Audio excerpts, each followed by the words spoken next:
Peter Parker. I was actually bitten by a radioactive spider. And for 10 years, I have been the one and only Spider-Man. I can climb walls as high as possible. I can swing in air with my magical power of webs.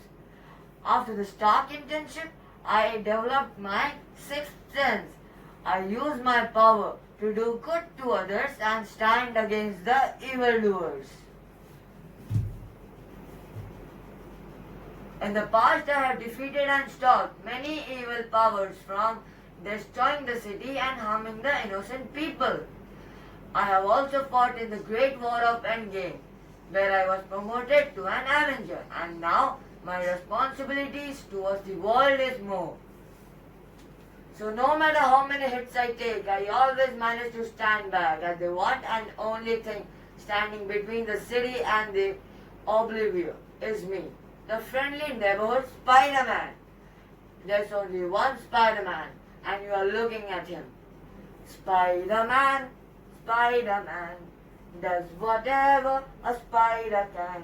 Spins a web of any size, catches thieves just like flies. Look out, here comes the Spider-Man.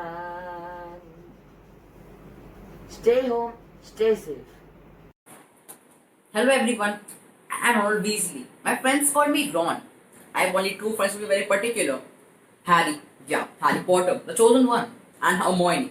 Did you just see? She changed my hair color to black. Wicked girl. Coming back to my introduction, I come from a wizard family. Yes, the pure bloods. I have two elder brothers, Fred and George, and a younger sister, Jim. I was always the neglected one at my home. My mom thinks my siblings and my wizard friends are greater than me. But how can I help it? My wand never takes my order, and I keep fumbling with my spells. Even my friends think I am useless. Especially Hermione. Mental, that one. But I am not that useless. I helped Harry teaching students defense against dark art against that Umbridge. I even destroyed one of you know who. Horcruxes. But whatever may the cases be, I am always be grateful to be friends with Harry and Hermione. Thanks. But Guardians, do you know who I am? I'm Thor, Odin's son, the king of Asgard and New Asgard, the god of thunder and the member of the Avengers, the most powerful heroes on this planet. I possess a hammer, Mjolnir. This is a miniaturized form of it, and an axe Stormbreaker, which is at Asgard. I cannot show it to you. So when I started to increase the conflicts between Jotunheim and Asgard, I was banished to Earth, where I lost all my powers. Then I regained my powers, and I saved Asgard from the most powerful threats. Goodness me, I don't know how powerful was that. Then I got lost to Sakaar, where I lost my brother Loki, who fooled me twice actually that he died, but actually he didn't.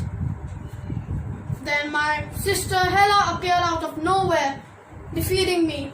But then my father Odin, who was dead by that time, he was the reason who gave me powers, and I defeated my own sister. Then this foolish Thanos appeared out of nowhere, and then when all hope was lost, then we started to save the earth. Friends, Romans, countrymen, lend me your ear. I am here to bury Caesar, not to praise him. I believe that the evil one does stays in people's memory forever, and the good is often interred with their bones. Let that be the case with Caesar. The noble Brutus has told you that Caesar was ambitious. If that was so, it was a grievous mistake, and grievously as Caesar answered it. Here, under the leaves of Brutus and rest, for Brutus is an honorable man, and all others are doomed. All honorable men. I have come here to speak at Caesar's funeral. He was my friend, faithful and just to me. And Brutus says he was ambitious, honorable man. He brought many captives back to Rome, but their ranks and filled the treasury. Is that ambition? You all saw how, at the Lupercal festival, I offered him the crown 3 times, and he refused? Is that ambition? When the poor has cried, Caesar has wept. Ambition is supposed to be much stirrer stuff. And Brutus says he was ambitious. And one thing is sure, Brutus is an honorable man. I am here not to disapprove what Brutus said, but to speak what I know. You all loved Caesar once for a reason. So now what cause withholds you from mourning for him? Oh, what happened to our judgment? It's gone to wild animals, and men have lost their reason. Give me a moment. My heart is in the coffin with Caesar, and I must pause till I recover. Hello everybody, this is Lauren. I have taken this character from the market. And do you know what? I have made this costume by myself, including this armor, this hand staffs and everything. Now, enough of talking. Let us come back to the topic. So, I am gifted with an enchanted hammer which can only be lifted by someone who is worthy. The hammer can control elements of storm, which is thunder, lightning and wind, which helps me vanquish my enemies. I think by now you know who I am. I am the supreme superhero of all time because of my strength, my persuasive personality and my enchanted hammer called Millennium. Now I'll tell you some of my famous dialogues through which you'll be more clear who I am. The first one is, "Bring me Thanos!"